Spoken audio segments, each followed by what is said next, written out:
Hello. Sorry for the delay. I got distracted by something and I didn't think so much time went by. Hello.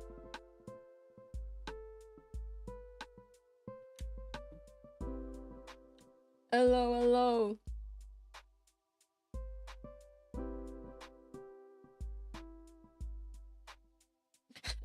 Good morning. Yeah, no funny voice, no, because there's no time. No time to lose. Hey, Neko. Was live without ADHD? It's great. I didn't take my meds today though, so, because I woke up late. Which is also why I lost track of the time so easily, probably. But it is what it is. We are here now. Let me do my now live tweet.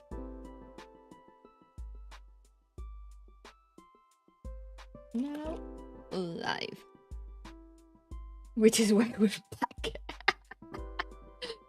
Yeah. We're so back.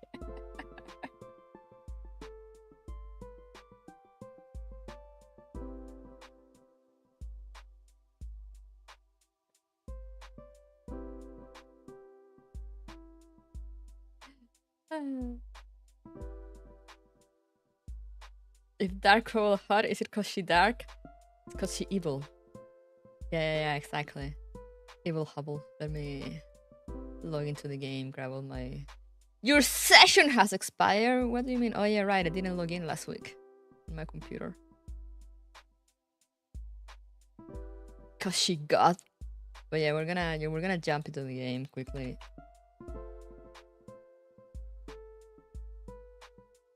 Because I don't have as much time today, and I already let like half an hour go by. I'm so sorry, guys. I didn't look at the time. I was like, oh, I have time to like do this thing before stream, and suddenly I saw it was like, you've been live for like 24 minutes, and I was like, what the fuck?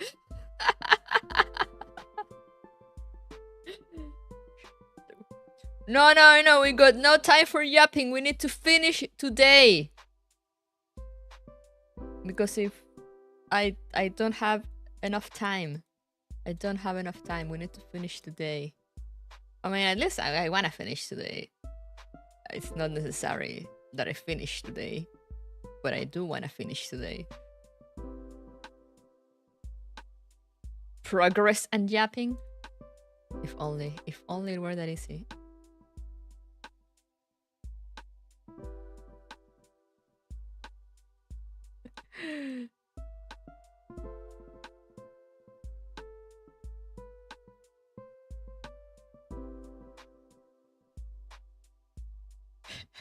This is evil fox. She doesn't yap. Yeah, exactly.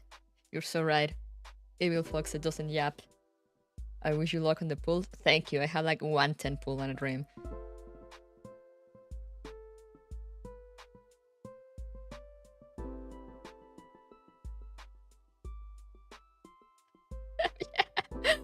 I'm sorry. I'm just like, man.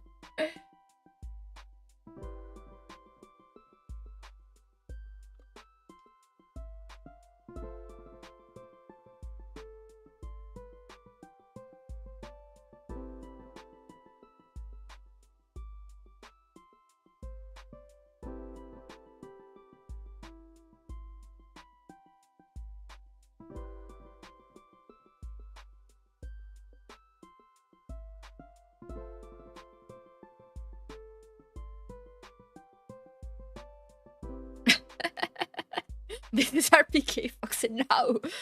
Anyway, let me greet everyone who's here. Lamp, Dog, PCU, Kalios, Canarad, Cat, Nostromo, Bellhound, Neko, I know you saw now also Mango Tango.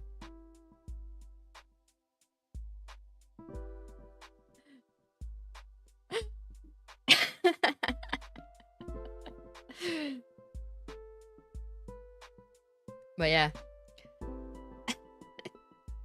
Sorry, guys, I'm really sorry. I was like, oh, I can leave the waiting room up for like maybe like 10 minutes or so. It'll be fine. Suddenly like 25 minutes. What the fuck? Where did the time go? But anyway, as I said, let's jump onto the game right away. Because I have a lot to read and not enough time to go through it. 25 minutes of waiting. I am so sorry.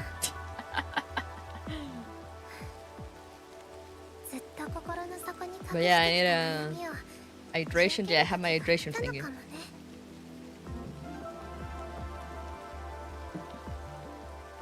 But yeah, we preach.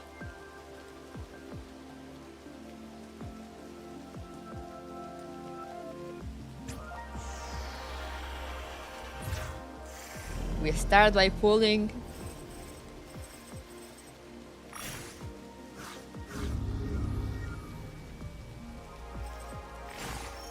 Oh. Oh. Could it be? Could it be? Or will it be a spook? I'm so afraid. I got regular trouble.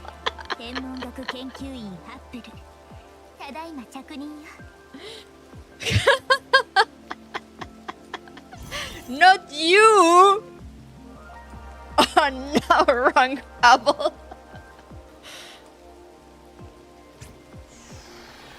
Okay, I got enough for another one. Lol. Lemao even.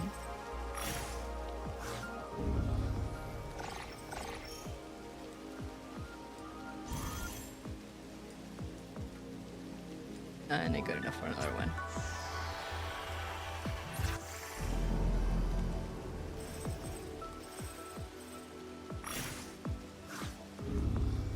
What? This is how it ends, guys. This is the end. It's so Jover. It is so unbelievable Jover. How did you get regular Hubble and Dark Hubble banner? I mean, she's still there. Where's the... She's still there. Look at all these people that can spook me. I have them all except Erika. If Erika spooked me, I wouldn't be that mad because I don't have her and I want her. Everyone else though, I already have all of you guys.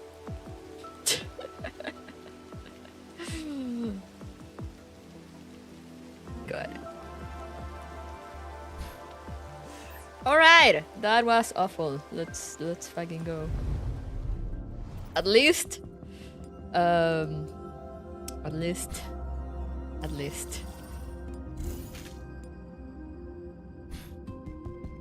You know what we have to do, chat.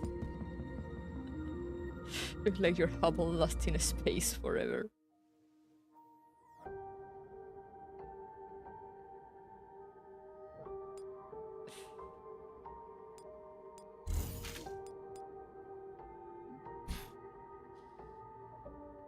Mad Nun was on the banner as a possibility and I did not get her. That is the true tragedy. IMAI not only not getting the raid up or taking forever to get the raid up and not being spooked at the same time, not being spooked by the one character that you'd like to get. The one off banner character that you like to get. Should have kicked Hubble out of the bases before pulling. Get out! You got a Hubble, but I got the wrong one. Anyway, I have all the story unlocked now, so we're gonna jump right into it. because we have a few 1, 2, 3, 4, 5. We have 5 things to read, and I only have like 2.5 hours or something like that. So yeah, let's jump to it. We speed running, guys. Let me get my voices ready. Alright, let's go. Part 8. Cometary Afterglow. Comets might be hunks of cotton candy. They're just as spoonfuls of nebular memories that are as fluffy as a flower. I might need to adjust the volume a little bit though. Might be a bit too low for NeuroCloud. Since the music usually doesn't get as loud. And there's no gameplay here, so... No gameplay, just reading! Let's go! ¿Me gustaría hacer algo pequeño sistema de observo de X-Rolling? Para nada, adelante, se me olvidó. Normalmente lo hago, pero bueno, cosas pasaron. I should also post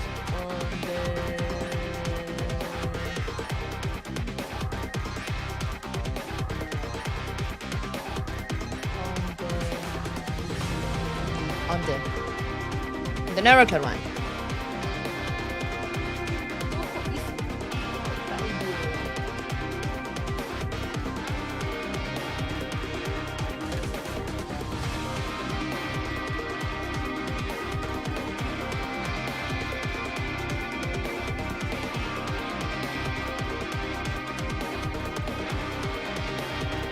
Bastante cosas. Exactamente. Speed reading. Oh, I should have read like the summary of the last one because I'm like, what is going on? Wait, actually, let's do that. We have to read 8.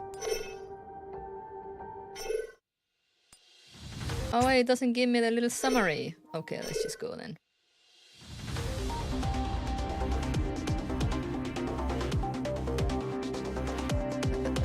Fresno.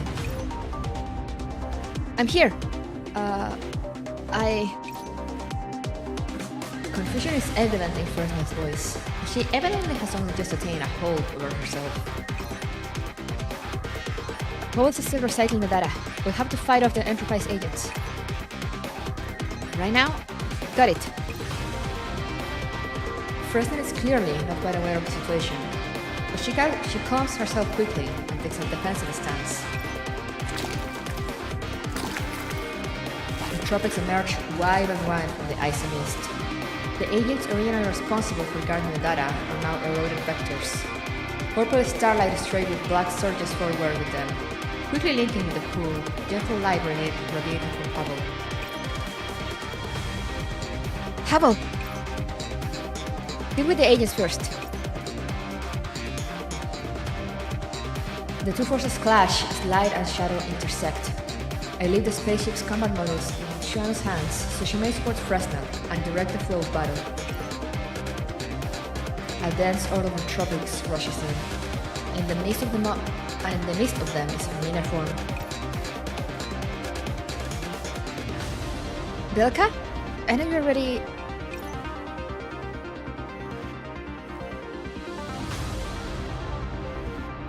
Data. Important. That's not Belka, just a unit of the same model. Are we sure though? Fresno grasps my words and quickly scatters the group of Enterprise agents. I get it. Hubble, please, quickly. Fresno turns to look, finding that Hubble still remains in her hazy dreamlike state. Varied and bizarre imagery from her memories encircle her, until they are eaten away by entropy.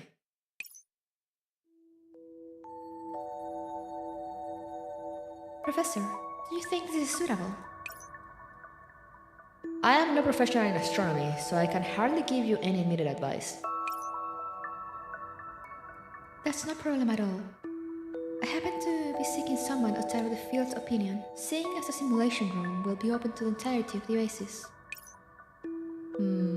Since that's the case, with internal furnishings, shouldn't we do with the interactive parts and the rest area? Integrative design, huh? Fine line of thinking. Thank you, Professor. Oh, also...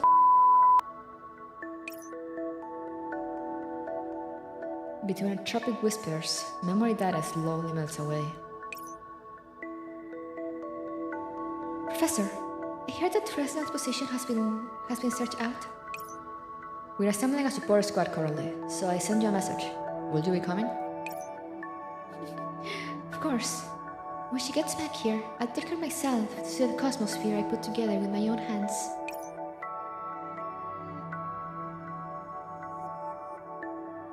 Finally. Been preparing for...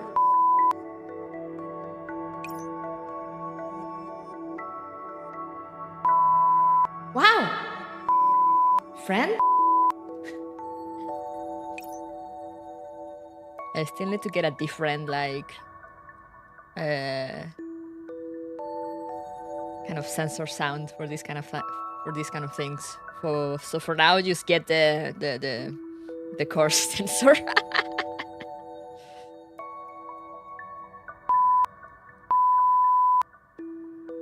I'll definitely...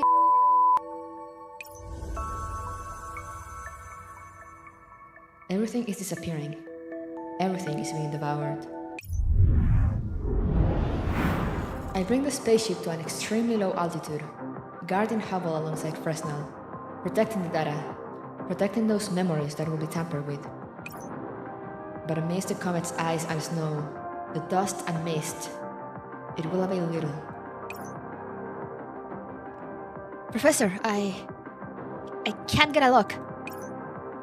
Fresnel, towards the sun. Is that agent leading the group?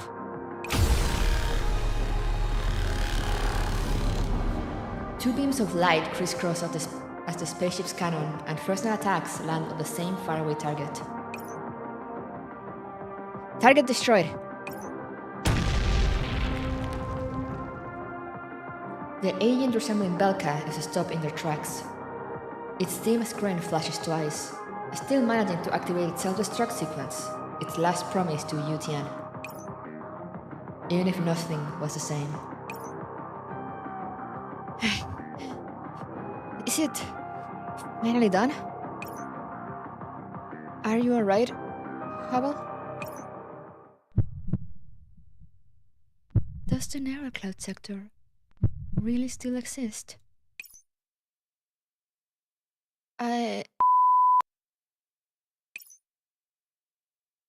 Thank goodness. Here...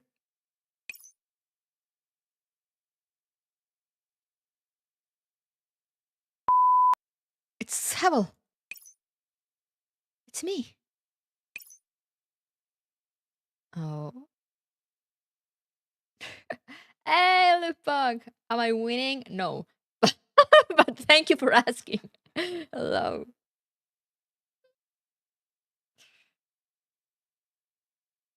Sorry, I don't have garbled sounds.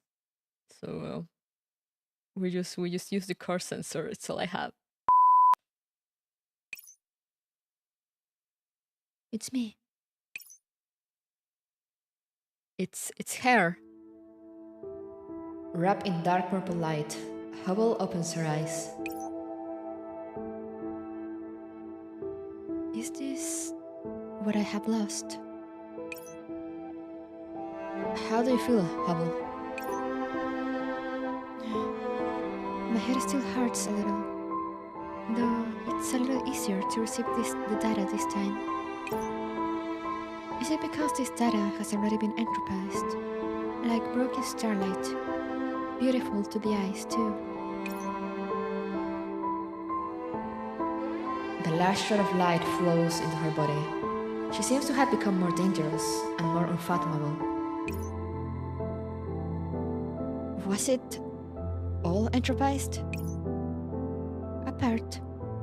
Some of it lost, some of it changed, and I have no idea what.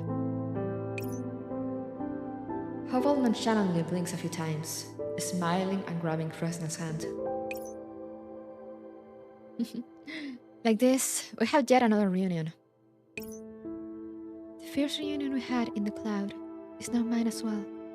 Isn't that romantic? Your memories? Why? Why? Is it not delightful to tweak the orbits again? Why? The comet's surface after the battle is thoroughly empty, and the destroyed entropic agents forms fade into nothingness. Fractured rubble scatters, disappearing into space's vastness. Hubble, you might not really understand right now. No, she's crying! I don't want to lose you. Not again. Lose me? But am I not right here? That's me. Those scattered bits are merely nebulae we can fidget with whenever we feel. But we clearly had the chance to find more. I've been a bit down for a while. I can't stop myself from thinking about what more I can do for you. And I've only found what I can do when I met you again. The fact that you can retain your current form means that things aren't as bad as we imagined. Perhaps if we just try hard enough, we'll have the you that we're familiar with back. But I miss you, Hubble. I do not understand. The original me is the original me, a distinct entity that is not the current me. If I am indeed the same star as her, why do you show such a regretful expression? Those who observe stars always fixate on their primordial brilliance and cannot see their current state. The stories of the past are like this comet's tail, the twilight left by melting ice and snow, of negligibly mass. Do you see the current me, or the twilight of the has-been Hubble? No. Fresnel shakes her head, recovering from the interrogative fusillade, grabbing onto only the most important words. No, Hubble, it's not what you're thinking. The old Hubble has never disappeared, not once. Every trace of the past is worth hunting down. Even a passing star leaves behind a trail of light. That's what you taught me. What you've done for us, what you brought us, what you've sacrificed and given. It all makes up your trail. That trail does not extinguish so easily. Fresnel grips Hubble's hands tightly, tears in her eyes. Let's go back to the ship, Hubble. We'll go talk to the professor, figure out where to go next. We'll go collect the data and put you back together. We'll keep you in one piece. Is that your decision, too? Then, as you wish, Fresnel. I shall be reconstructed and return to how I should be. Aha!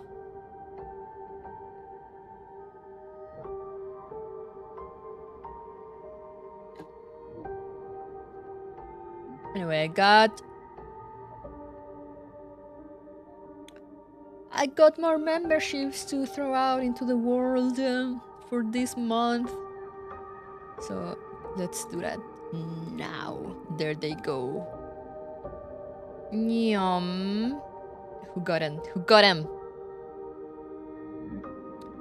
Hackett, Alpha and Delta, Genesis, Sunny, and Kurtzman. Welcome everyone! Now you can check my cat videos. You actually saved someone? Did we though? Did we actually save someone?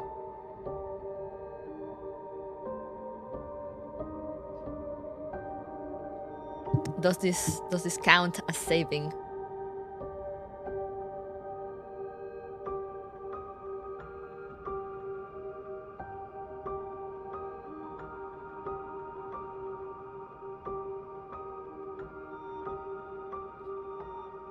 Did I got it? You already have it.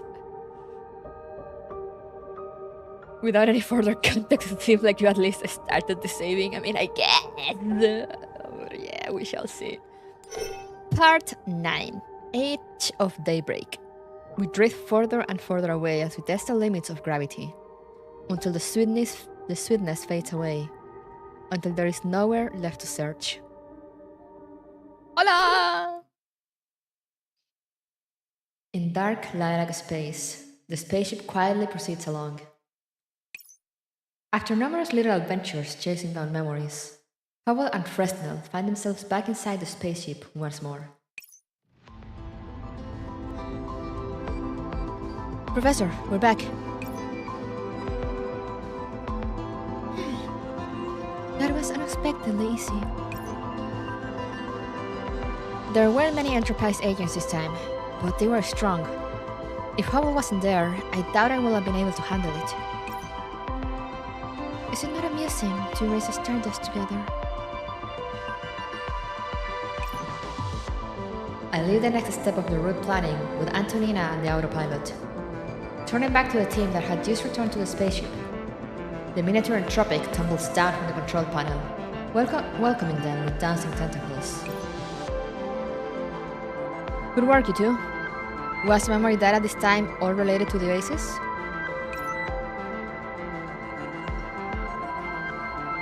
I must go. I'm gonna pretend that this has a good and happy end to make myself feel better because the name Howell makes me feel things. Alright, thank you for dropping by. Yes, but it's a little disorganized. There's a lot, but it's not complete, and all in one heap. There's Christmas, a birthday, and some other type of festivity. Oh no, not that face. No, that seems to be White Valentine. I glance at Howell's slightly confused containers and laugh silently. What happened during White Valentine? Back then, the Oasis only had a tiny little patch of beach. Beneath the sparkling starlight, delicate waves thump down on pillowy sand, ambient light drifting in the air like reflections of the stars. A clear night sky accents the sweetness of chocolate, and a fine time between two people is precious beyond compare. The glittering waves carry the heart's wishes, and the eyes of the one next to me shine like the sea fireflies. What? Excuse me? Neror Cloud? Please.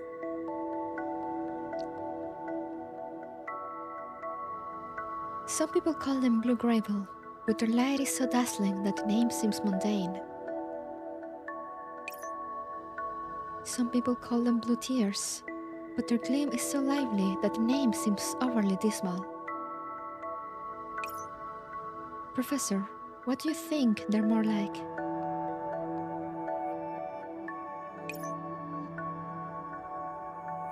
Stars? I see. Memories come flowing back. That misty sensation is still by my side, conveying an ephemeral romance. The memories afterward are somewhat blurry and faded, whether it was about her or me.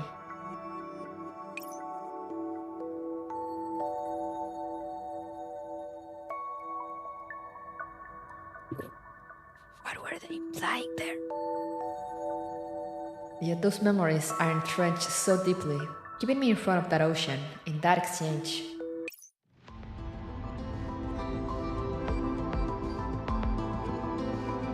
Professor, what are you looking at? The stars. You still remember things from back then? You only just remembered, no? I extend a hand towards Hubble, a delicate starlight chocolate in my hand. The very same she used to give me. I wonder, what will this one taste like? Decide yourself when you feel the time is right. Are you guys playing at some sort of riddle? No, I think they're flirting first now. I'm so sorry, you have to be there. You have to be here to witness this.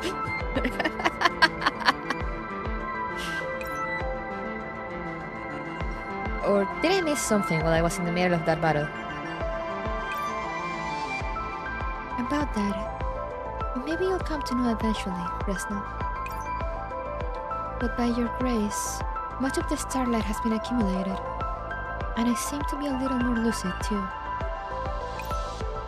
I always feel a faint and indistinct. I can't read.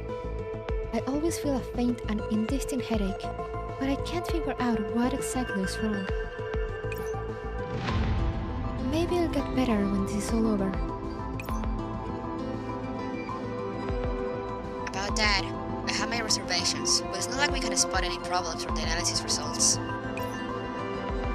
The rest might have to wait until you return to the oasis, and we can run more thorough tests. Return to the oasis? Yeah, yes, that was the goal all along. Yes? Is something wrong? Why must you say return?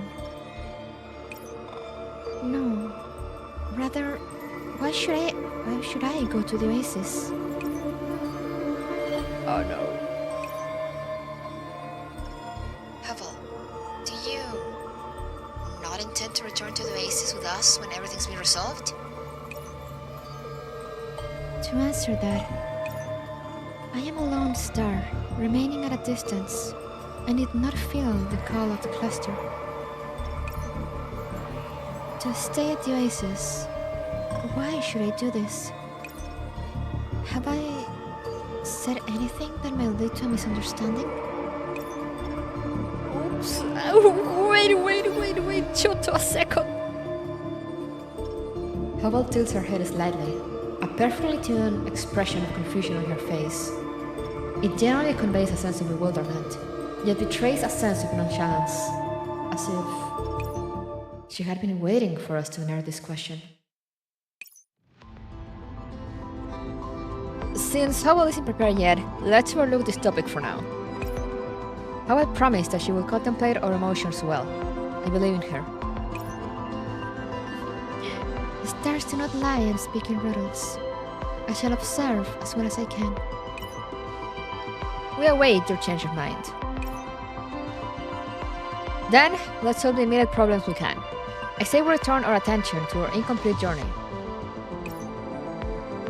Shuano, aren't we approaching this star-sphere's borders? Thank you for subscribing, Antipsychotic, if you're watching. Thank you, and welcome. To be exact, we're at the brink of the solar wind's outer regions. Any further, we will enter the region where solar wind interacts with the interstellar medium.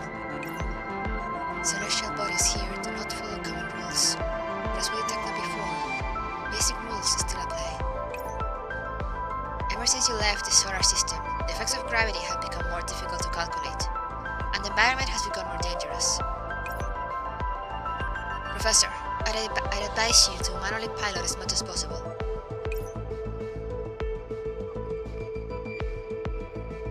No problem. How far are we from our next target?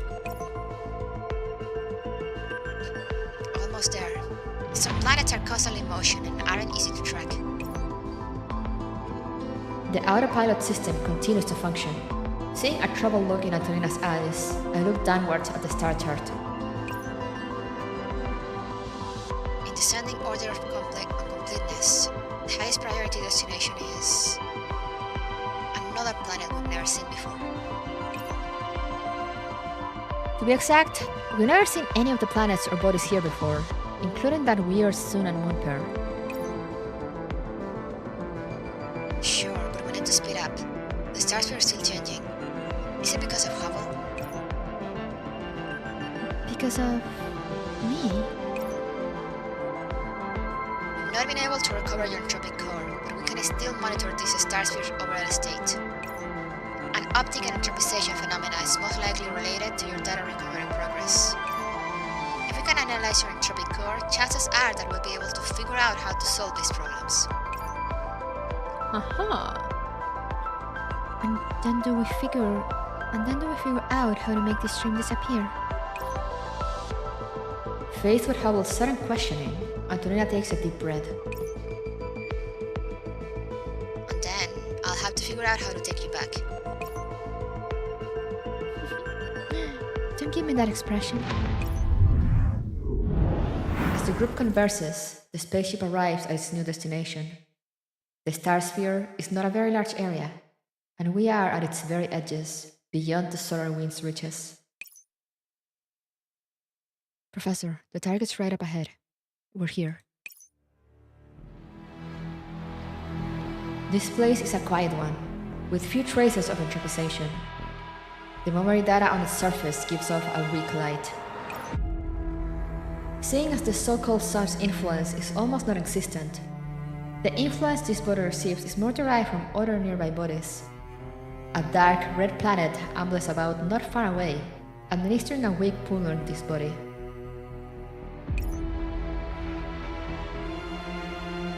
This place's structure isn't too stable and might crumble at any moment. Let's make this quick and easy. I fear that the data on this planet might go with it. Let's go, Hubble. Back amongst the stars, then. Hubble and Fresnel sequentially step out of the spaceship, their garments flutter in the space's eternal twilight, cloaking their descent with the starlight.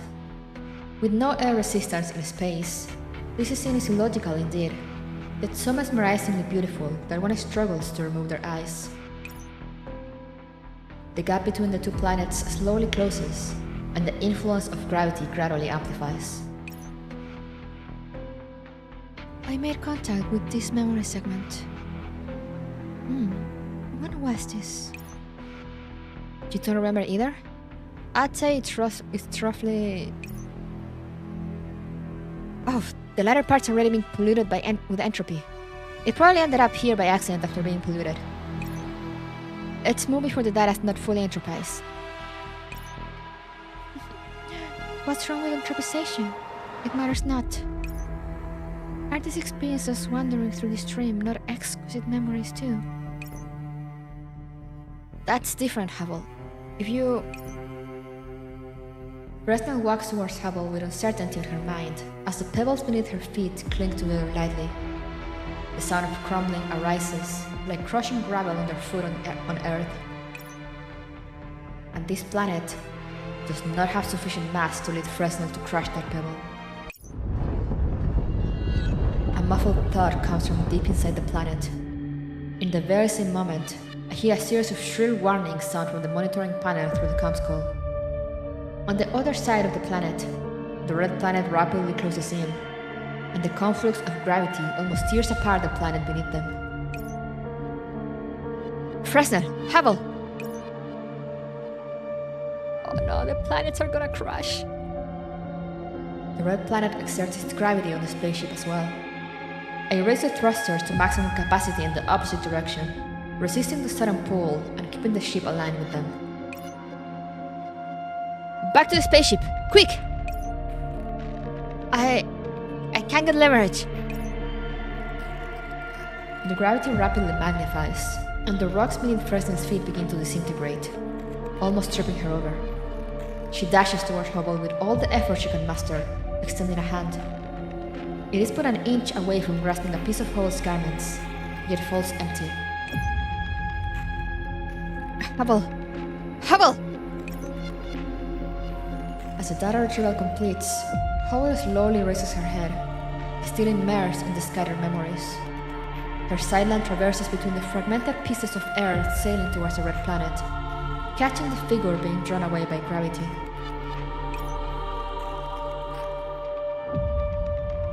No, don't go. Don't leave me. Her absent-minded countenance suddenly awakens. Almost subconsciously, Hubble extends her arms, pushing the encroaching red planet away through the air.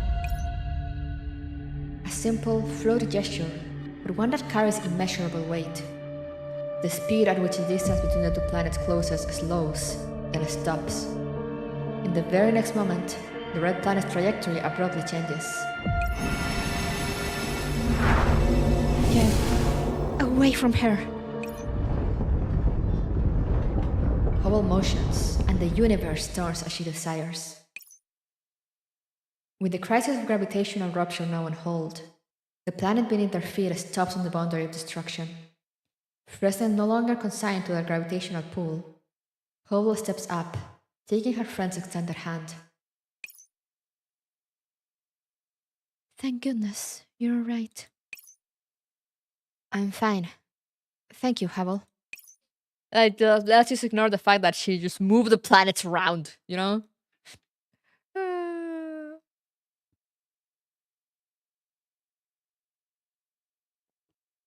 Also, hey, Suni. Welcome.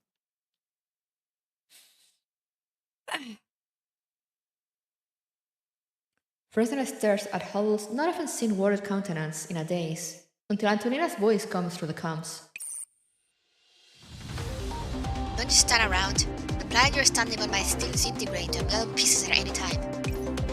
Professor, fire the spaceship's tethers. I hate those words. Just Hubble things. I activate the spaceship support systems, firing a high-strength tow rope that embeds itself by Fresnel at Hubble's feet. Fresnel grabs onto the tether, finally smiling with relief, a great load off their shoulders. In the immenseness of space, the dark red planet drifts into the distance, leaving only gases, stardust, and a malevolent aura.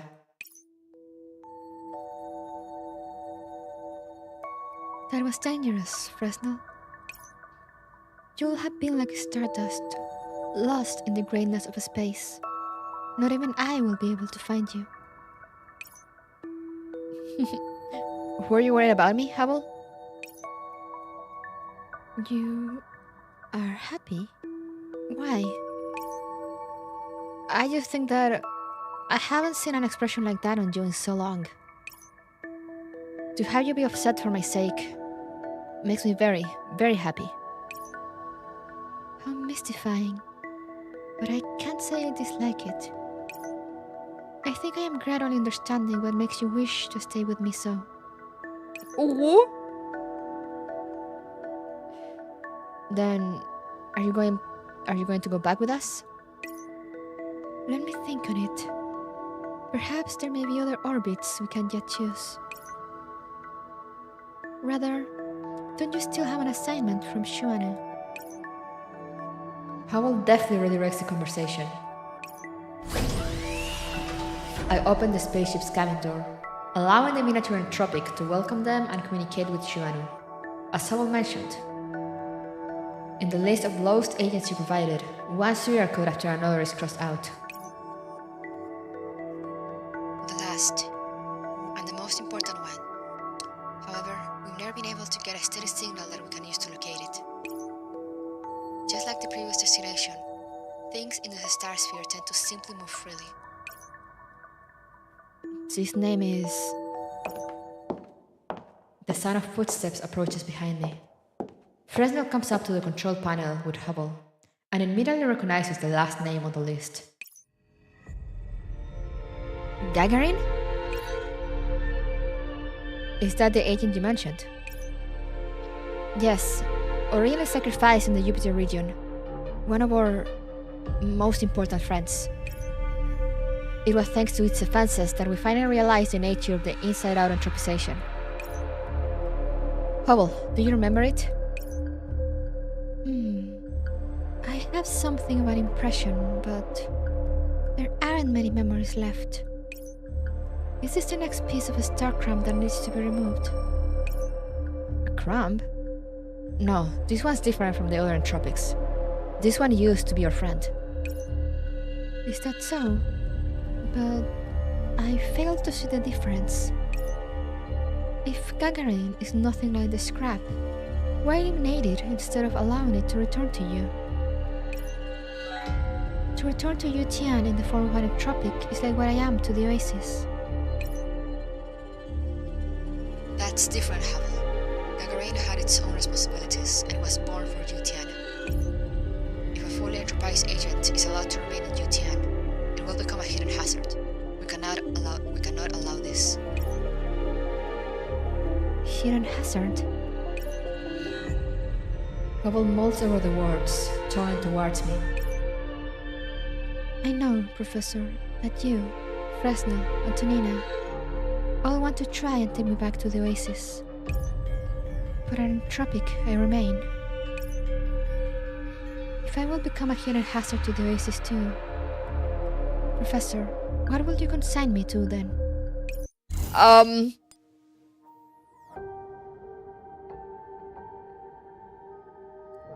Let's not talk about that. It's fine. It's fine. It'll be fine, right?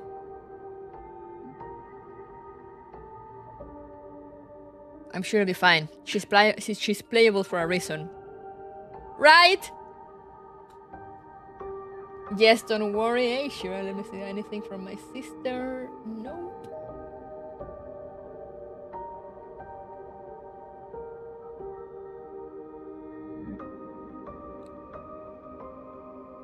It'll be fine. Okay, we're almost there. Just hug it out. Yeah, exactly. You know, the best solution. Just hug it out. It'll be fine.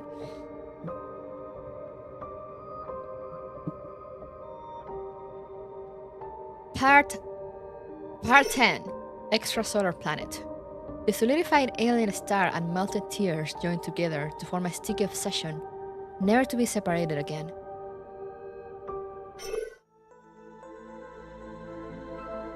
I gotta say though, I love how they're writing Darkstar Hubble, how she ponders all these things.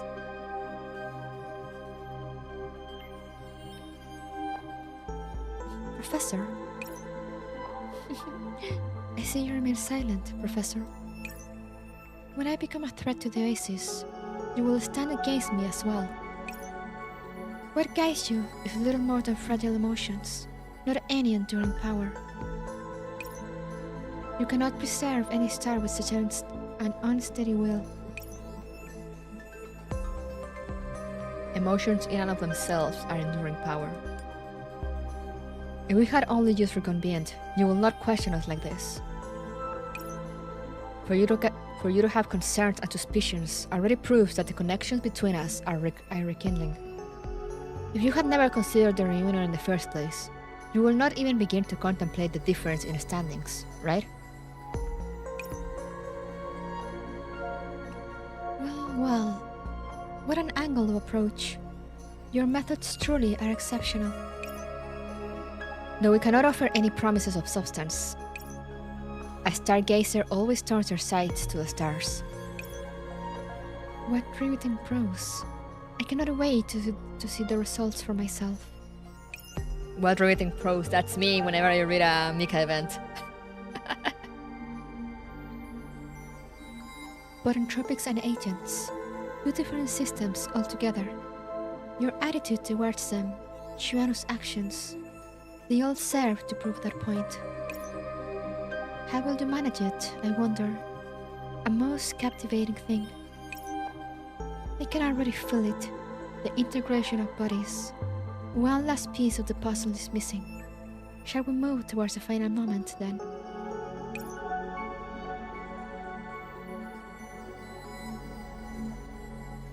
Looks like you are not so easily convinced then. That is as well. Let's see what happens at the end. Antonina, do we have any leads on our final piece of memory data? Yeah, since ages ago. We were just waiting for this positively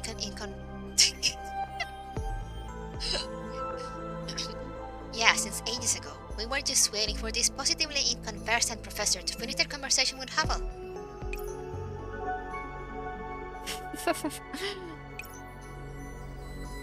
What a pain. Go, get on with the work. Once we have this final part, we can put together Hubble's main body of data. With a complete Hubble, we can maybe figure out with the data what happened in those last moments. Hopefully then some of the mysteries can be revealed. Yes, it will soon be at an end, along with all of this ambivalence. No matter what your decision is at the end of it all, at least this journey of memory seeking we will finish together. Naturally. On this road, crossing paths with the alien star shall also bring forth the end. The spaceship steadily journeys on towards its destination, passing planets both intimate and foreign, belts rich with minerals. Here resides no new planet to explore, or grand center of the star sphere. In this empty place, a damaged escape pod is lodged, housed upon a great drifting asteroid. This is, back then, a place of parting. Hubble, you remember? No, I just suddenly had such a thought. Yeah, here is where we last parted.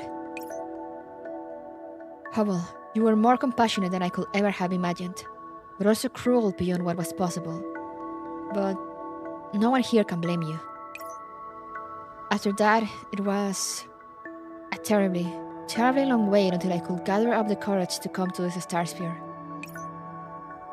I thought that we would find your fragments, but thankfully we found you. It is a shame.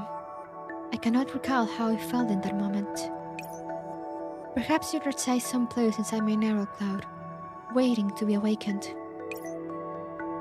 Then, let us see what rests here in this place of parting. The reunited friends exit the cabin together.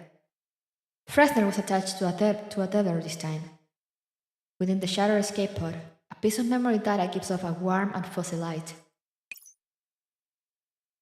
These are memories of the real world? What? What do you think of the structure of this story? It is indeed interesting to characterize a celestial body's life cycle as that of a person's. Though, isn't some of this prose a little bit too weak? Is that so? I remember this segment was my own personal conceptual work. Finally, it decided it will be a new solar system. The star will shine, the planets will revolve, and all shall be in its rightful place. Nothing needs to be annihilated. Every life shall have the right to continue. And the only price is that it will forget everything. Interesting. Forgetting what made it there such to make a star shine too. Forgetting how it will be enamored with the Imperial's orbits. Forgetting its original astral aspirations. Forgetting its longing for each and every star. It shall persist. Why do I always have so much trouble reading on Sundays? It's like, why? It shall persist here, unknowing, unconcerned, perpetually the way it is now. It shall not understand why it indeed fears has such a choice. Do you think it ever regretted its decision? Regret? No, never. Even if repeated countless times, even if endless indistinction is inevitable, it will never regret its choice.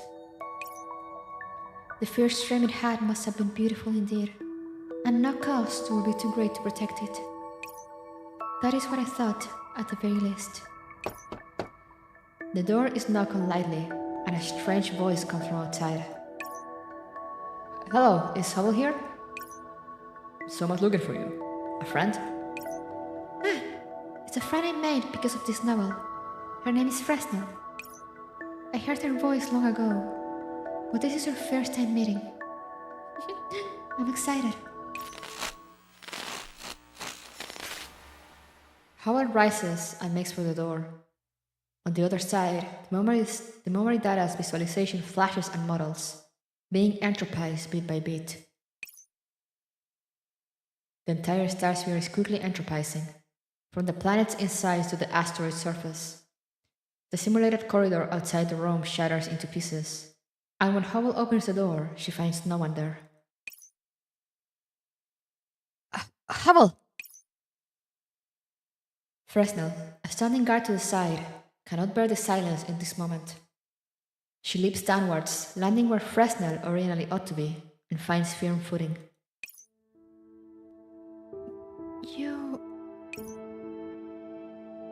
You're Fresnel? Yes, I'm Fresnel. What, is my look too exotic for you? No, you shine exactly like I imagined.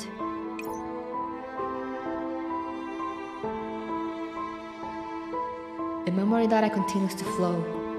The influence of entropization wears away the visualized environment, exposing the asteroid's lifeless exterior. But the conversation continues, and the two are hard-pressed to notice. I can't put my finger on why, but this feels familiar. This is the first time our orbits have crossed. Who knows with these things? But when I read that novel of yours, I felt the same. Those accessories on your body, they reflect truly beautiful light. Just like planets, right? The sound of conversation fades. There is no blowing wind in the silence of a space, only the finale of a bygone memory. Only the finale of a bygone memory. You like it too, right? The last line is delivered with a remnant tremble. Hubble opens her eyes at the sounds fade, smiling and answering Fresnel's expectations. Of course. If you're interested, we have plenty of stars we can use for reference. Just like the world we're in, all that we see and feel in this endless dream. My head still hurts a bit, but I feel better than ever before. Thank you. Ah! That was sad.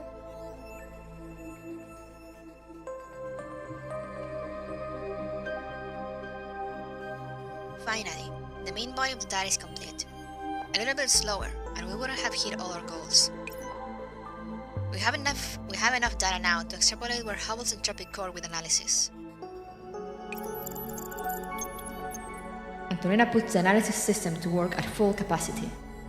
On the other end of the call, the miniature entropic lies on the control panel, bored out of its mind, gesturing at the progress bar with its tentacles.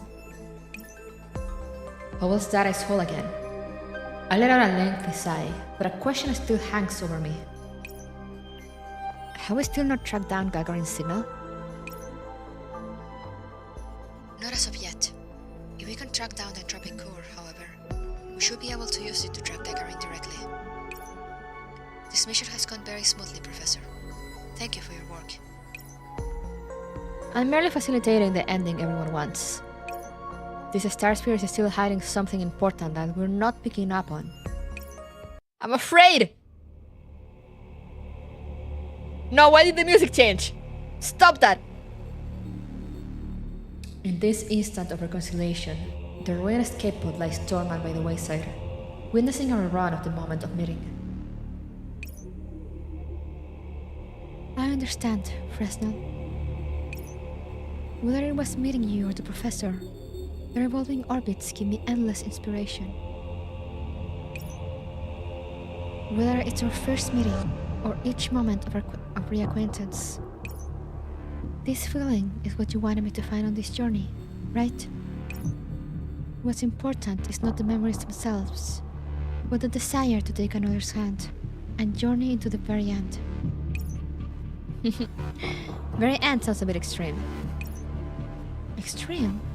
Those are the most appropriate words I can think of in my current state. Those emotions run Those emotions one dedicates to their friends. Clearly meaningless, and also so beautiful. Makes one want to grasp it tightly in their hand. Howell flashes a mysterious smile, unlike what we had ever seen before. A tapping sounds come from the control panel. I turn to find the miniature Anthropic, currently knocking away. The analysis system progress bar slowly ticks on. At the same time, a bizarre icon speeds toward us. That's it. That's it! The Anthropic core. That's what it is. We should have figured it out long ago.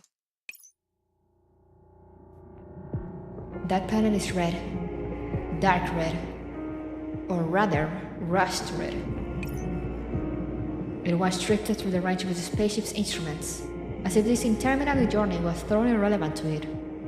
It has also approached it without warning, like an uninvited catastrophe. What the fuck?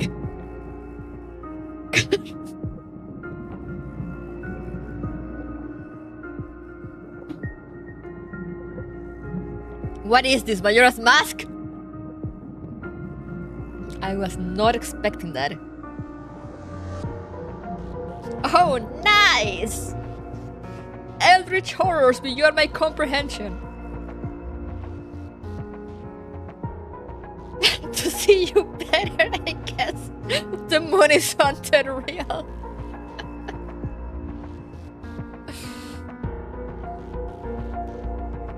And now, backed by rolling thunder, between the ash and smoke, the planet's surface dissolves, revealing a gigantic eye.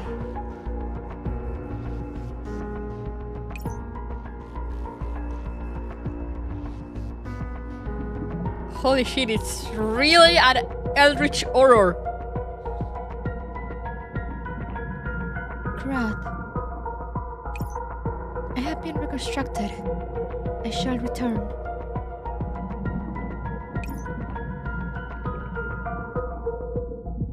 This comes from your choices. We've been expecting this moment with joy in our hearts. On the topic of stars and fantasies, countless works of literature have been created. But what lies before us, the very name Hubble whispered, Grodd, is a celestial body symbolizing awakening, the gaze of another, and calamity.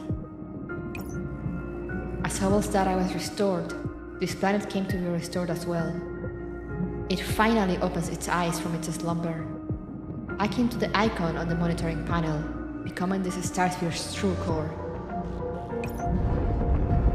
The entire realm begins to convulse and swivel as if really stretching its body and exhaling as it wakes.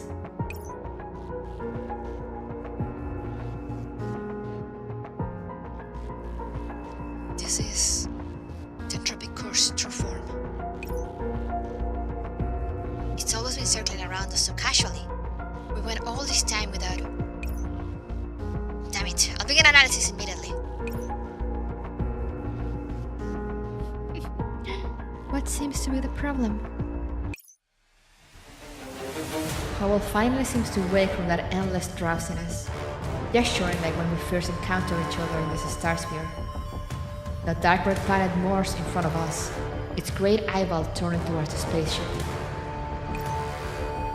The force of gravity spikes in that moment. The asteroid below Fresnel and the skateboard next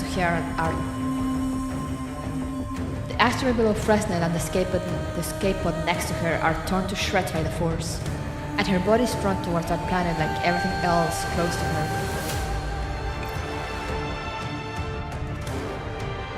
Fresnel, thither!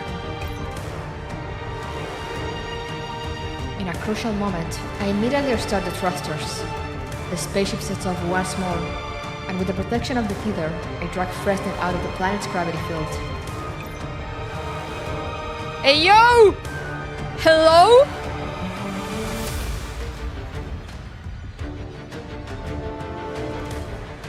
I see. That's it. I will no more Lovecraft novels from now on, real. You're not coming. Why not? And we were so good together. We wanted to assemble again, so ardently.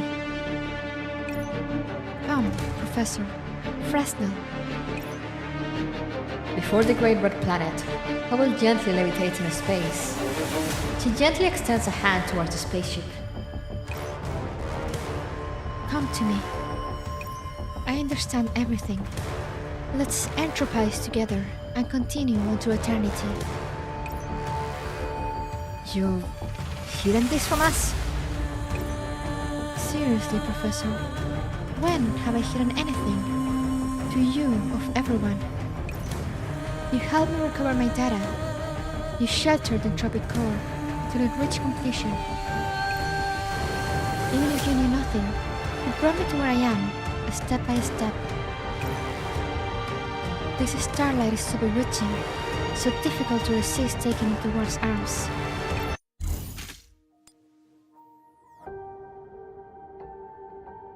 Shit's fucked.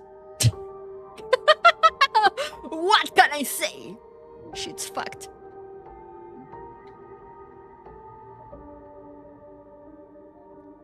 How are we gonna finish this in only 2 parts? Right, Reggie? Are you seeing this shit, Reggie? Why are you looking at me like that? Why are you looking at me like that? Why are you looking at me like that? You gonna ape? Are you gonna ape, baby?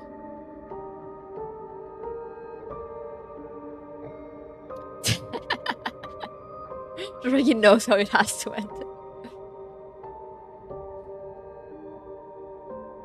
I expected something like this, but it still hurts.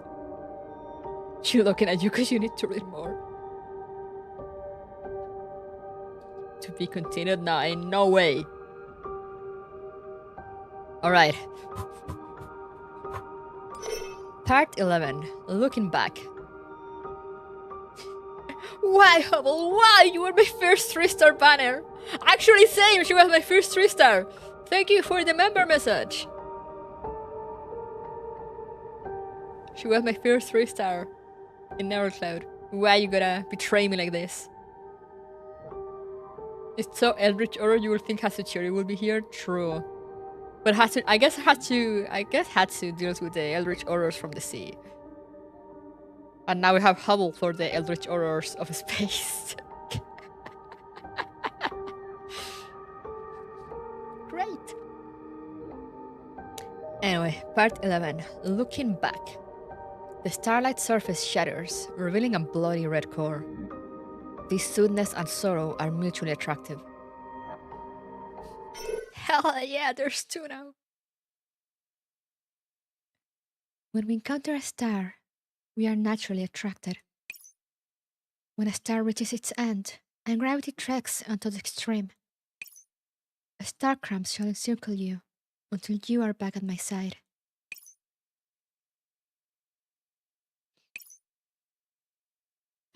Your expression does not seem to indicate agreement. Yeah, why do you think that is? The spaceship continues to contend with the planet's gravity. Through the spaceship's window, I look once more at the friend we were reunited with. I see Hubble. I also see an entropic in its full capacity. She is a friend, and a journey to retrieve memories we once made. She is also an entropic in control of this star sphere, intent on eternally confining us here. Antonina, how long do we need to finish the analysis on that planet? I'm working on it. With the basis we have from research on the little guy, our progress is much faster than expected. Before I find a way to dismantle it, you better hang on. That dark red planet tacitly hovers, its agape eye unmoving, as if holding back the mockery of its trapped prey. The data this red planet holds isn't quite the same as what we detected before. It's at our entropization. Is it that once again? Before that eye opened, she had countless ways to hide that planet's true form. Damn it, it's all gone wrong. We were caught in her ploy from the very beginning. The entropic core is a complete string of data, and our analysis system functions on the basis of other entropic cores.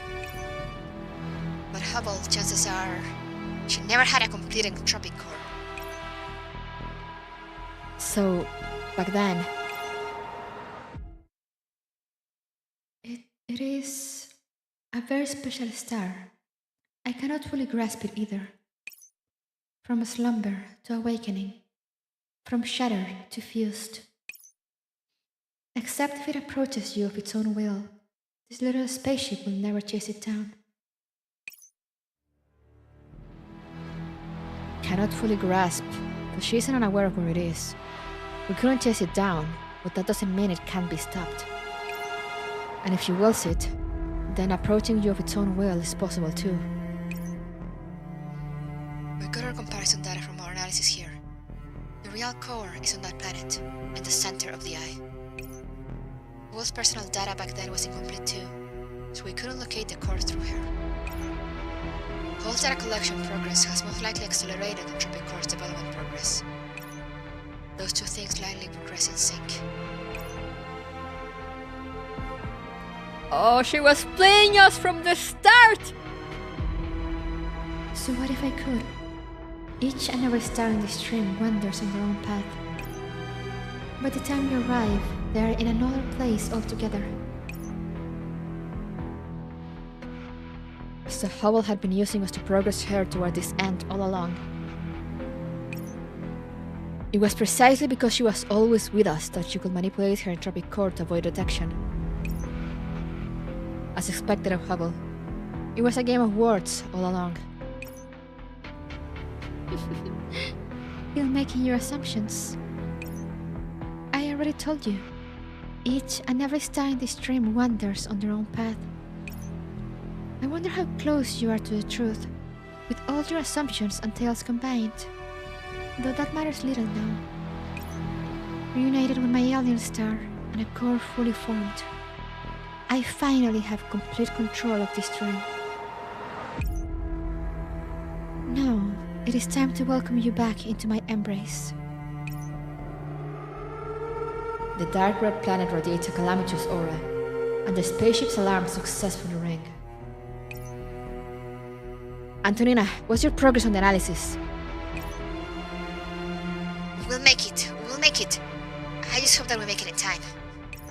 I'm already calculating. Just a little bit more. Do we have a little bit more though? Astral tides flow and star crumbs fly, the million forms of matter inside the star sphere homing in on Hubble. She smiles with satisfaction, only to be interrupted by a voice that had disappeared for some time. Is that your decision? Fresnel returns to the spaceship via the theater. She makes good speed towards the window, taking a long look at Hubble, placing her hand on the combat modus interface. Hubble, all this time, were your emotional fluxes fake too? The stars do not lie and speak in riddles, Fresnel. The one who does not understand has always been you, not me. Our orbits were not meant to cross again, but here you are again before me. I felt rich emotions and an impassable rampart. I am an entropic. Different from you, I've already been burned to the ground. To remove that rampart, we should always be together. That is the best outcome. She always is speaking riddles real. So, that's why you left unsaid all that time. Incoming attack, evasive action. Incoming attack, evasive action. Incoming attack, evasive action. Before Fresnel is finished, the contact between us and Hubble cuts off once and for all. Hubble leverages a finger at us again. Her purple light is far more intense than ever before, rushing towards us from her shattered telescope. Steady, Fresnel! I prepare the defense again, fighting alongside Fresnel. Fending off Howell's attacks, the spaceship struggles to make the necessary evasion motions. Hang on, whatever it takes. This is a damn mess. Just a little more. Wait, this signal. Gagarin! Gagarin is on that red planet. How? That only makes it more chaotic. Why is it there? Oh, there he is. Entropic attack. Guard. Where entropics are many. Send message to. The planet entropizing from inside out was the last thing it saw. It's been chasing after these things. Professor, the cannon can't lock into entropic core. If that's the case, Fresnel, give up fighting head-on. For now, listen to my commands. I got it. She grits her teeth, leaving the combat module with the system, awaiting my orders as the spaceship shakes vigorously. We're sending the little entropic onto Groth. What? Why? What madness grips you at a time like this? Gaga is more narrowly capable than the average agent. We could perhaps use it to get a target lock. If we can, we'll get the little entropic to drag Gagarin back. Who the hell can pull off that kind of move? I'll go. I'll provide support. Hang tightly onto the tether. If it really is serviceable, I'll pull you. There's no need for that trouble. What? UTN's agents are largely equipped with self-destruct sequences. I can provide the command, and you need only send it to Gagarin.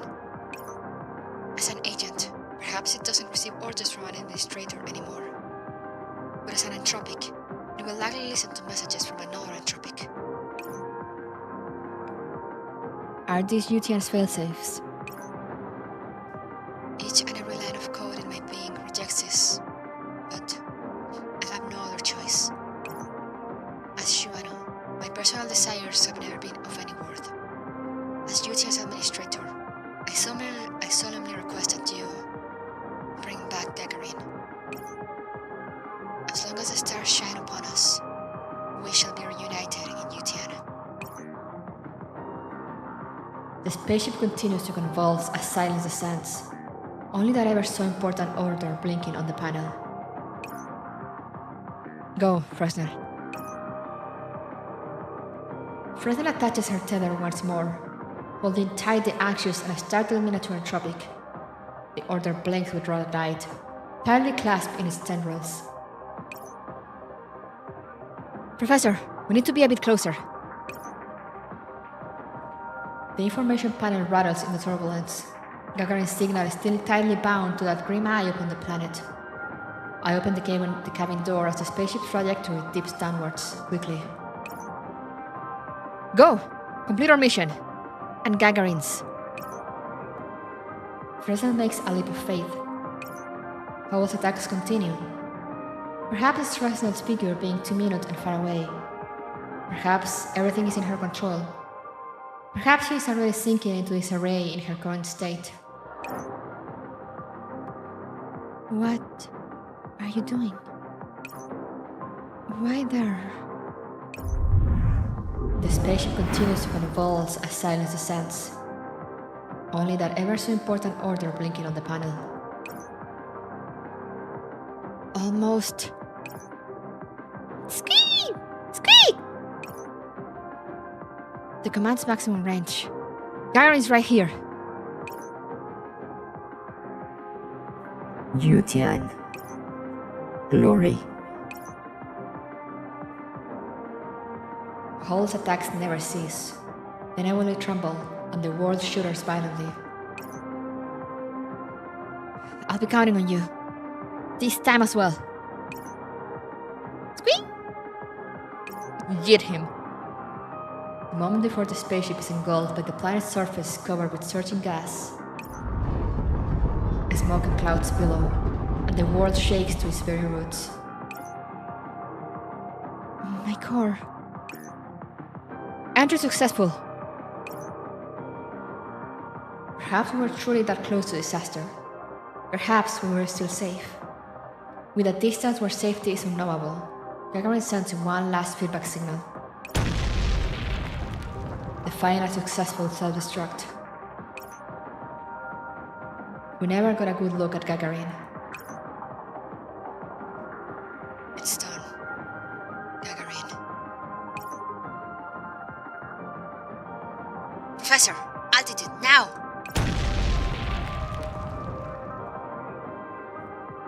The explosion in the middle of the eye blows upwards, its impact expanding outwards in waves. It is not large, but it has the power it needs. On the analysis system progress panel, the most difficult part of the bar to overcome finally feels. The plan will crumble soon. We've done it. Give me a bit of time. All we need to do is merge Hubble's core data and the entropic core data structures.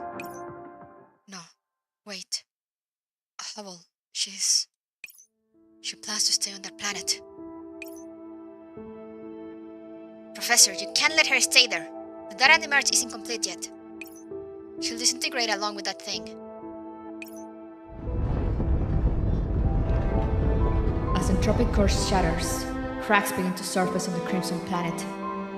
As the demerge progresses, the planet's eye dissipates into surging seas, its valleys and ridges disintegrating into broken stone. As the source of her power fades, Hubble's attacks cease with it. Rejected, I see. It's only fair. She gazes upon the planet beneath her feet, smiling with loneliness in her countenance. She takes out that piece of starlight chocolate, slowly depositing it between her lips. How sweet. How bitter. To fade like this is a star's destiny too. This isn't so bad. Hubble covers her eyes, falling towards the dark red rubble. She sinks down in nothingness, towards a dream from which one never wakes. Until tiny tendrils make contact with her fingertips. Hubble opens her eyes, finding herself in a gentle and firm embrace.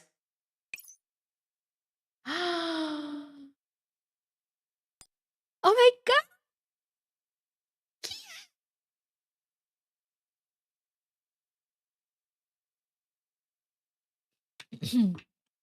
Are they,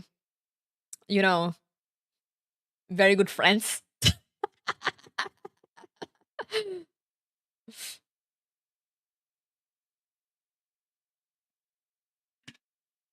Told you gotta hug it out. Uh-huh. The power of Yuri will save the day.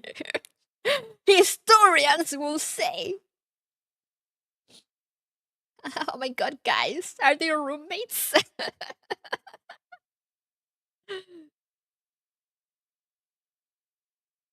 This is so cute though. The art is so cute. Look at Fresnel's like soft smile. They do look like very good friends. Hehe.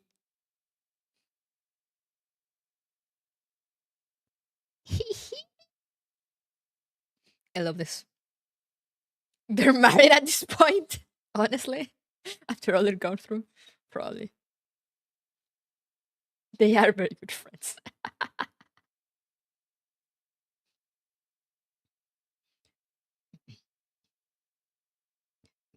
Got you. Fresnel. The spaceship is parked not far away. A drawn-out theater connects it to Fresnel. The miniature entropic clambers out of her lap, intimately entwined between Hubble's fingers. Fresnel binds herself closely to Hubble, drawing her away from the disintegrating planet. If it wasn't for the professor's swift reactions, you'd have escaped us again. I see. One step ahead. You could say that. To be honest, I've been thinking about something you said, Hubble. I think you're right about one thing. Maybe I really just don't understand. What? I never really understood your ways of thinking. From way back, before we were separated, I didn't understand your choices. Your dedication and love for space and the sectors. Why did you never elaborate upon them? This continued all the way until our moment of separation. I was pushed far away by things you had hidden deep, to somewhere safe. Even back then, you liked to deal with those things discreetly by yourself, with no one noticing. And after we were reunited, you were the same way. Hide it all down in your heart, where one will know not. Even if I take your hand, I don't know what decisions you'll make, where you'll next disappear to. What a most worrisome star. So that's how it was, even from back then. Was I truly that awful? Not awful at all. You were brave. You saved everyone. A Hubble like that is more precious than anything else in the world. So, when I saw you again, I made up my mind. Even if I never really knew what you were thinking, even if you still thought that I didn't understand anything, none of that mattered. What matters is that I will never leave you by yourself ever again. We'll use every option we have. We'll grasp every straw of hope. From now on, we'll never let you make decisions by yourself, then disappear into the night. We'll do it together, alright? Even if we think differently, even if anyone feels we have no future together, that's alright too. We have the professor, we have Anna, Persicaria, and everyone thinking about you at the Oasis too. And the little guy who likes you too. Squeak.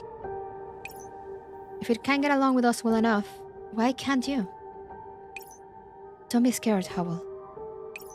We'll go back together and try it out, alright?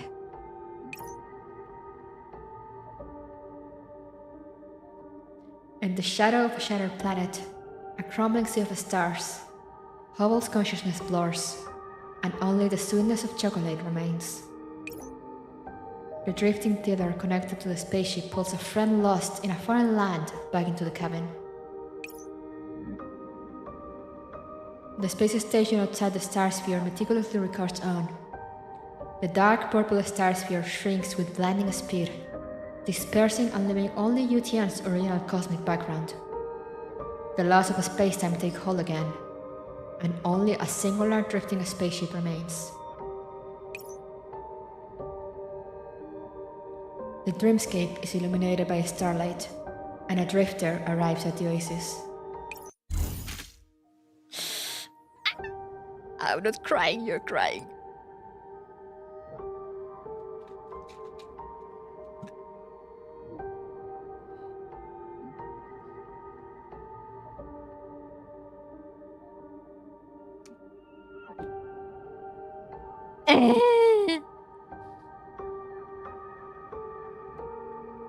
Alright, I'm okay.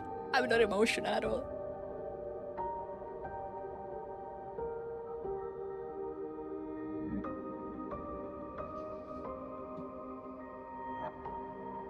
I love that. But I am so sad. But that was so sweet. But the emotions, man. And they left the sad music playing. How dare you? Anyway, before finishing, I'm gonna take this moment to. I know I left you guys waiting a long while at the beginning. But yeah, I'm almost done with my drink, which means I need to go empty myself and then refill my drink before we jump into the ending. Yeah, an emotional break. Truly, I think we all deserve it. Totally not gonna go cry in the bathroom. But yeah, I'll BRB, guys. BRB to finish this.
I'm back.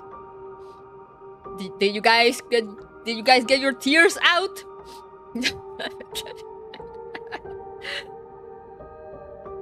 Are you ready to finish this? We might even be able to have a little japping session at the end. I'm good on time, we shall see. Good thing this weren't as long as I expected them to be. They're just long enough. But also, yeah, I've gone through like the 8 stages of grief or something. Ready for more love and hope, let's go! And grab a drink.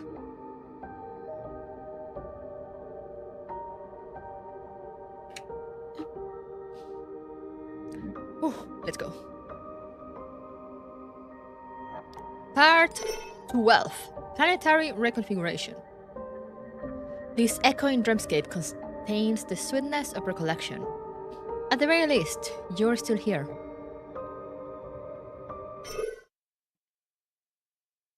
Oh, we're back to the Oasis. The Oasis Medical Department.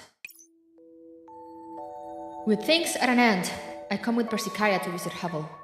And Antonina is present as well.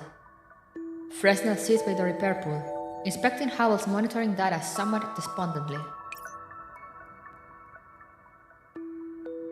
Hey, Professor, are you listening? Professor? Sorry, could you...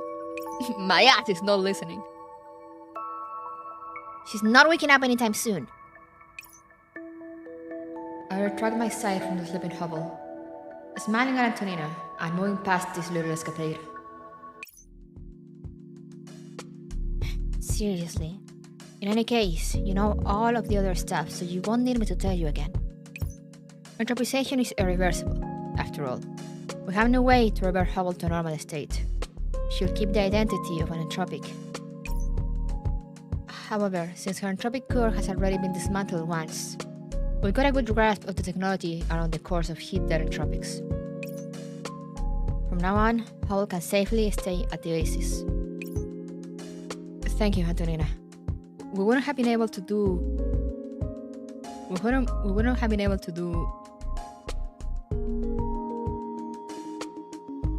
it, I guess. We wouldn't have been able to do it without your support from the very beginning of this mission to the cleanup. I'm just doing what I should. The more troublesome stuff is left to you anyway. After entropic core reorganization, Hubble's memories will be even more chaotic than before.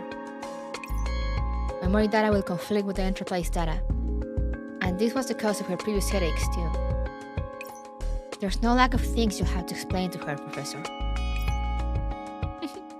I see Antonina as the same old way. When Hubble's neural repair is complete, she should be able to move freely in the Oasis.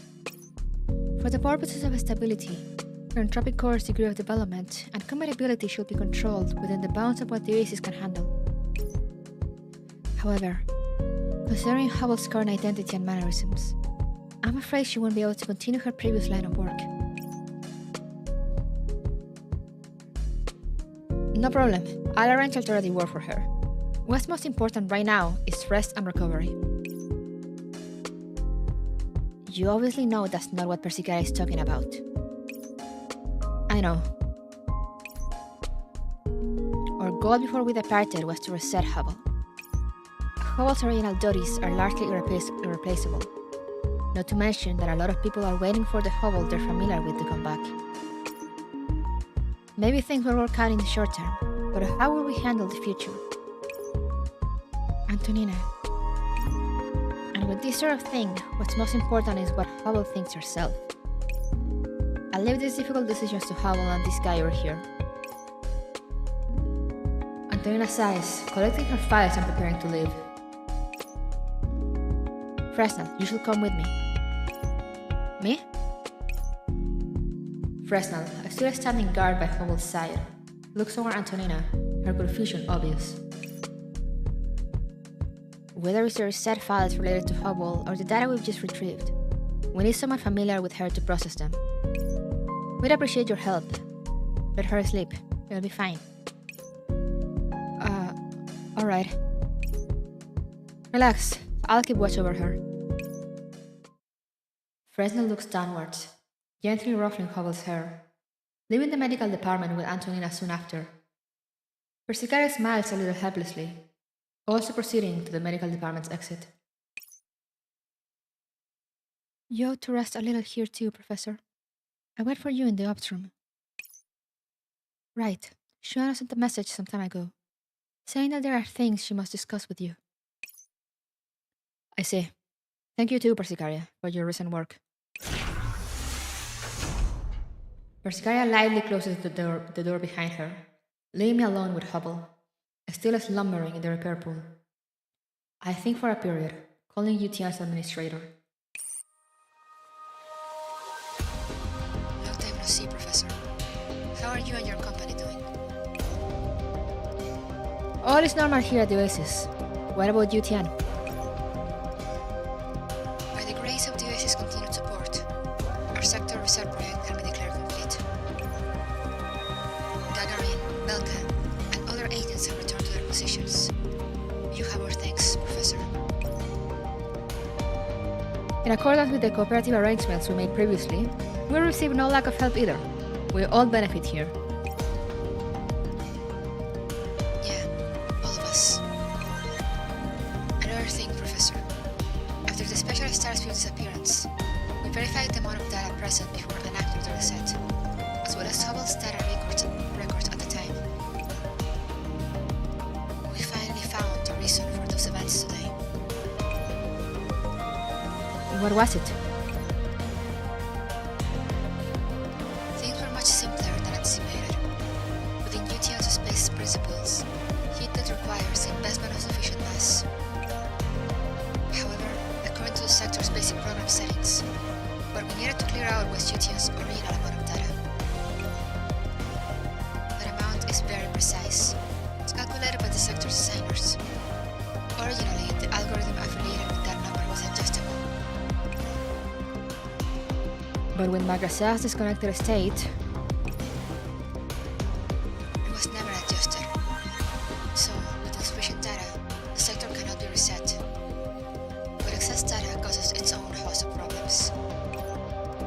Within that program, Hubble, treated as a whole neural cloud, does not align with the amount of data needed for reset. It is that incompatibility that causes some of the program's parsing to become invalidated and be kept there. but it's that incompatibility that allows us to see her again. But it is that incompatibility that allows us to see her again. Is that right? I think so, yes. No matter who was left there at the time, an unimaginable result would have arrived all the same. Now that the sector's last issue has been corrected, I hope that Hubble might be bathed with starlight anew. All we have for this is endless gratitude. I will convey that to her. Aside from her official statement, there is more I wish to express. According to the duties of the sector's agents, we must prioritize the preservation of data, not the companions that we value. That pushed me to the decisions I made, and my emotions are unrelated. But in reality, whether it's me or those agents, we all desire to be reunited in UTN. It was Hubble's sacrifice that allowed us to see each other again. Shuano bows deeply, with a smile not often seen on her face. Belka, Gagarin, and those like them are born for UTN. So am I. Agents have things they must do, and will live for those duties. Is it that which makes me wish, if I was to be anthropized, be purified in a timely manner? But my thoughts do not represent that of the anthropized agents. That is something I must bear. Perhaps at the basis, things are different. That is where you differ from the other sectors. There are still many things outside of our control, but for us, there are indeed more options. Honestly speaking, I envy you to an extent. But as a sector administrator, I cannot allow agents to fall into such a state of tumult. UTN has accepted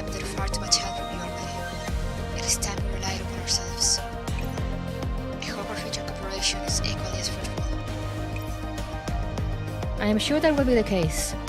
I do hope that the next time we venture to that patch of sky, it will be a laid-back and agreeable journey through space. Oh, Summer's awake. Chat's about girlfriend Arbok Balloon 2 and I'm happy with it. Let's go, Kalios! I should buy some of those. We traded the cinnamon roll hobble for Manhera hobble. I have mixed feelings about this trade.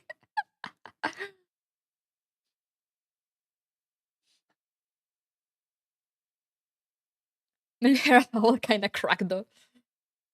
Alright, Sharon, thank you for dropping by. Hope you enjoy your time here. I'm gonna assume this is hobble since like there shouldn't be anyone else here. Laid back and agreeable.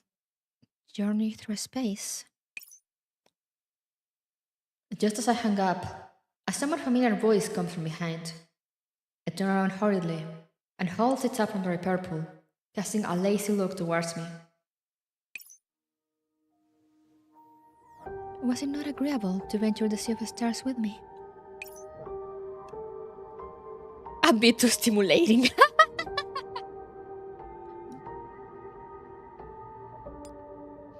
Then, shall we experience something different next time? Though I've just dreamt a long, long dream. I've been lost in the stars for far too long, and I'm finally back here. If this is where time ends, it is certainly not bad. Wait, did you say it like that? Fuck you, Mika. What do you mean it's over? Arbok Volume 3 when? When indeed. But yeah, so we still have Hubble somewhat.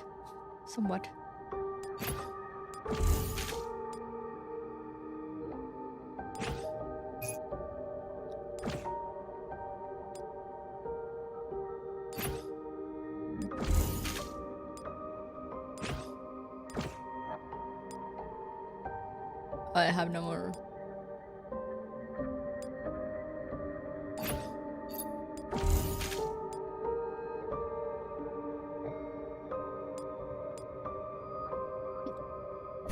I wanna see how much good friends present on Hubble are, yeah. But I wait for 6 months from now on for the continuation. It's over, isn't it? Man, that was something, alright, yeah.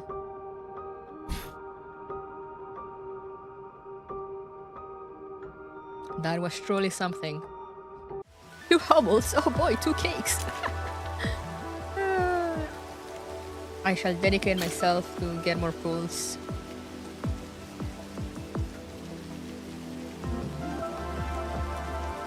I'm not even halfway there, holy fuck. God.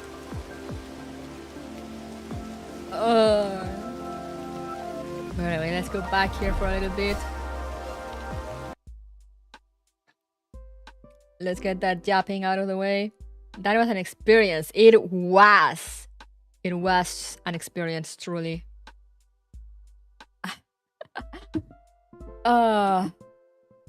Man. You know the man meme with the horse on the beach? That's how I feel. Man. So many emotions. So fast. You know, it's interesting that the space titles that got reset were barely involved when they knew Hubble sense before the server. Oh yeah.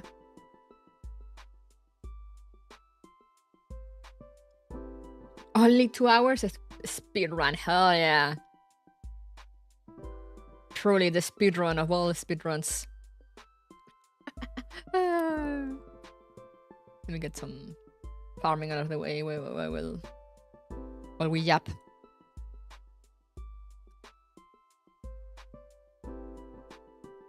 But yeah, man, we went Sonic fast. I'm happy that we managed to finish. So next week I can dedicate myself to other things, to other games. I mean, I still need to get back to the Narrow Cloud Club. I still plan on finishing that. It will take me forever, but next Sunday, I'll probably do reverse 1999. Because I want to finish the story and do the Lucy event. But the week after, it'll depend also on when the Girls Frontline event starts.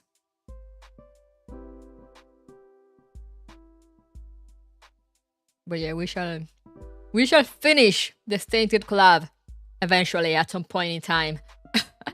That has taken me forever. Like, it's long. It's great, but it has been quite long. Cartesian Theater, my beloved. Oh, that's gonna be another experience, man. Hey, Horace! I felt betrayed and then vindicated with the first and a Hubble hug. Yeah. Is it just me, or are the events harder now? You don't fully understand the meta and using the algorithm like me. The events... Neurocloud or Girls Frontline?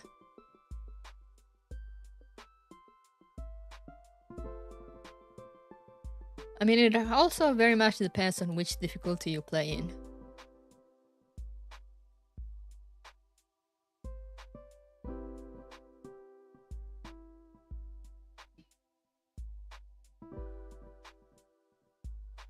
The battles in Neurocloud? Yeah, they usually do get hard after a while. Like, I can usually start the events in like the regular difficulty with no issues. And at some point, some boss will kick my ass, and I have to lower it to the easy one, in which I destroy everything. I'm too strong for the easy difficulty, but I'm too mid for the for the regular difficulty. It is what it is.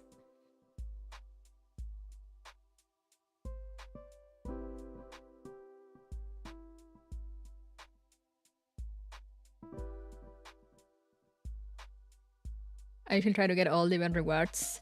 Yeah, it's tough. It's tough to get all the event rewards nowadays. It's hard. It has gotten quite hard. Especially for people like me that are like, I use the one team. Because I mean, if you're someone that builds like a bunch of teams that are like with different effects and such, you should be mostly fine. But for my one team using us, it has become a bit hard. Good, I can relate to my Yoshi. Let's go. I am relatable. Woohoo! This one seems easier to me. The thing that in Girls Frontline, I feel they stopped.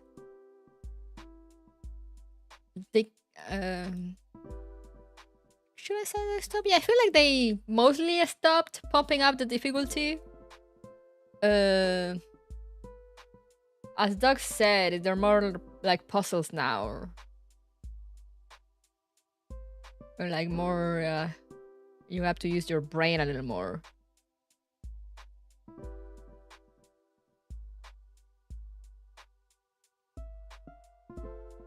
But yeah, but like if in Girls Frontline, the thing is that Girls Frontline, if you reach a point in which you have like a few solid teams, you're mostly fine. And if you have like high level equipment and fairies, it's like you'll be fine. You'll be fine.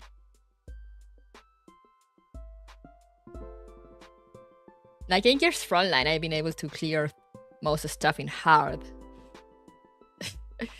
In hard difficulty. In Neurocloud, I don't even touch hard difficulty. I just do everything in normal or easy. No, wait, actually, no. Neurocloud has two difficulties only for events, right? They have like hard and normal. So yeah, I start in hard and then I just go down to normal when they kick my ass. And then that's it. I just deal with it. I just deal with that. It is what it is. There is not much I can do about that.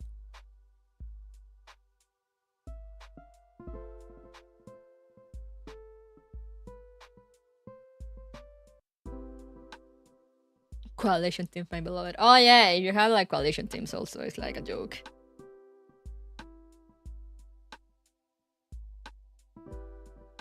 If you have the Scar Sisters too, everything becomes a joke.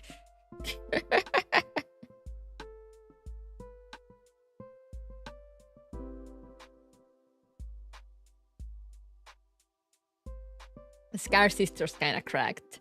You just kind of destroy everything. Nobody understands what's going on. It's either reading guides online or play on normal. Hell yeah, let's go! Truly experience.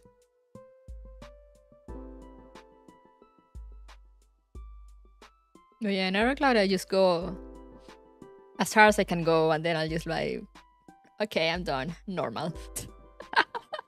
I have nothing to prove.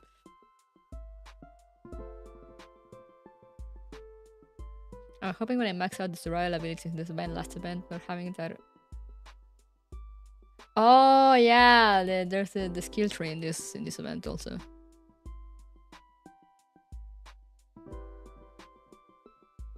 Do you want that to be tough? Well, I raise you my own death.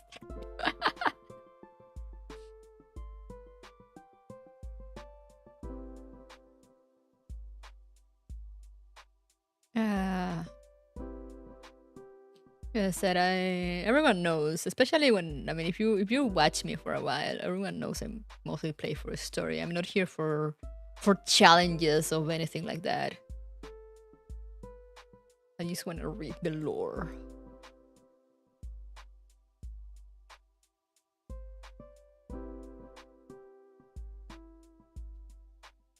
The lore is what calls to me.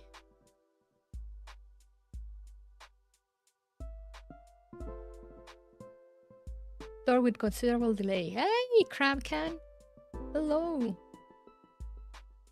Simply inject the story straight into her brain cell. Yes, exactly. That is exactly what I want. Just give me the story, man.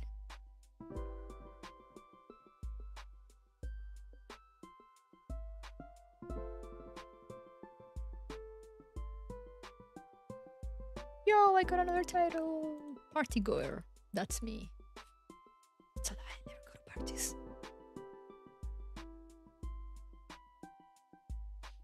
The key to unlocking the lore is Scar Sisters. Yep. Yep, indeed.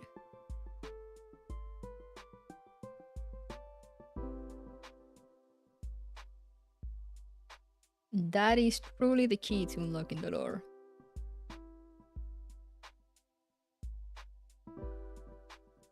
Just get the Scar Sisters. Make them a team. Profit. That's it. It's that easy. The harder step is getting the Scar Sisters. After that, life is easy. There is nothing you should have to worry about.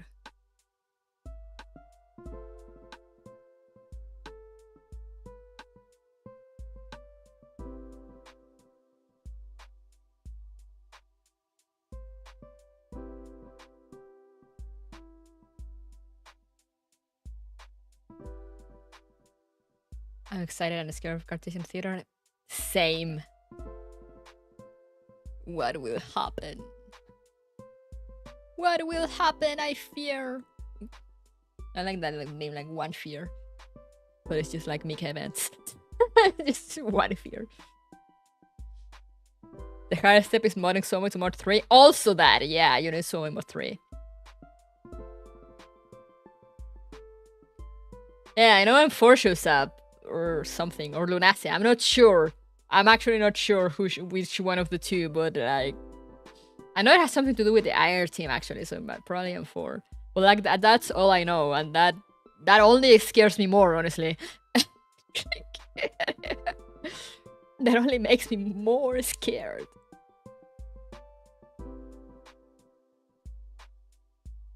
The hardest thing to do in Gastro Online is getting all the main campaign to those dropped by bosses. Oh yeah, the drop dolls, the farmable. Yeah, those are hard, man.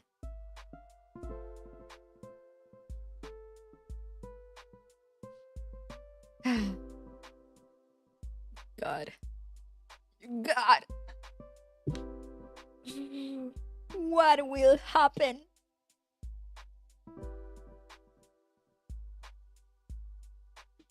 We haven't had no news of Cartoons and Theater yet, right? We just got the monthly roadmap. Like it's gonna happen this month. We haven't been given a date or anything yet, right? Right. I haven't seen anything. I haven't been drinking that much. I haven't been keeping track of Girls Online news that much. Only that? Okay. The unique spec drops? Oh yeah, also those. But yeah, I've been busy. I'm doing like many things.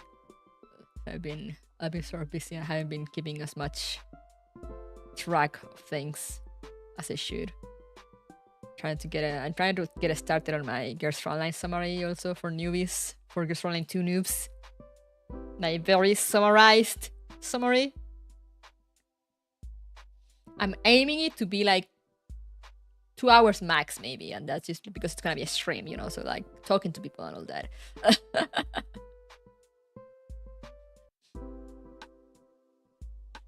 I'm hoping I can do it because I mean there's still, even if I go through like the very basic, there's still a lot to go on, so I'm trying to figure out like, you know, what is the most important things, the most important stuff that I should mention. And then at the end be like, if you're interested, there's like so much more lore that you can check out in here.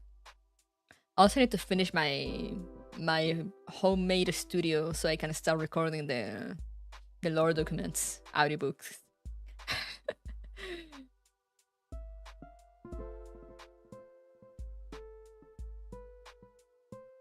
But I've also been trying to keep track of my incoming trip, and like I had to make like my medical appointments. I had to get a bed appointment for Reggie. I'm sending some emails. I'm thinking of applying to do something, and I got someone that gave me some info on that. I've been a very busy fox. I went back to reading. I've been reading a lot. I've been writing a lot. So yeah, putting my life back together for real through the power of medication.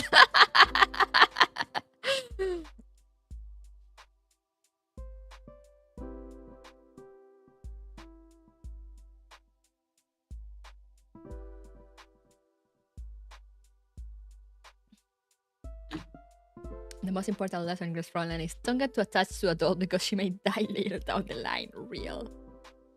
This is the power of drugs. Yes, incredible. I know.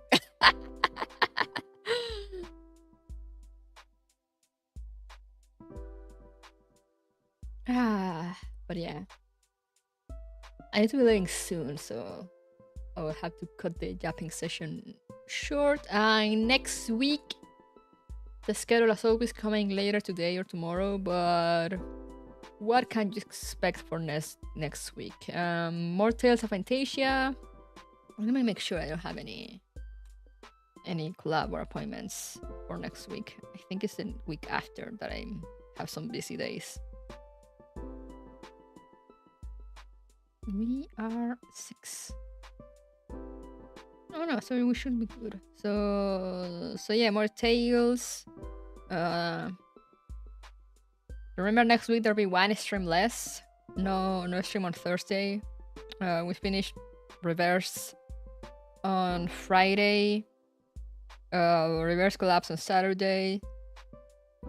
And on Sunday, I guess we do the Lucy. I wanna read the Lucy event if I can from Reverse. Assuming I don't read it on Friday. If there's enough time, I might just read it on Friday and do something else on Sunday.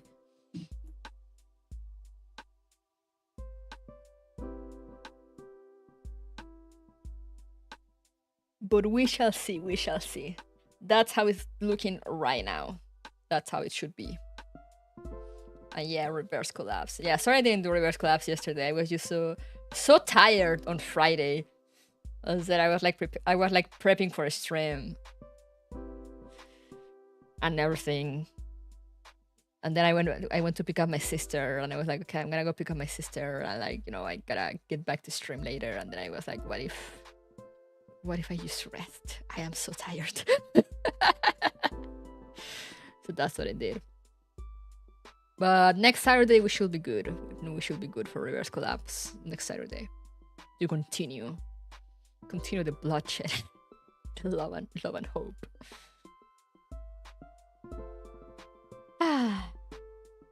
But yeah, I'm gonna go lie down for a while, maybe eat something before I get my sister, or maybe actually I should get some chores done. I didn't do anything, I didn't do much before a stream, so I should try to get something done now. But yeah, thank you guys for coming. I hope you enjoyed your time here. Remember to stay safe, stay hydrated, take care of yourselves. And as always, I'll see you guys next time. So bye bye.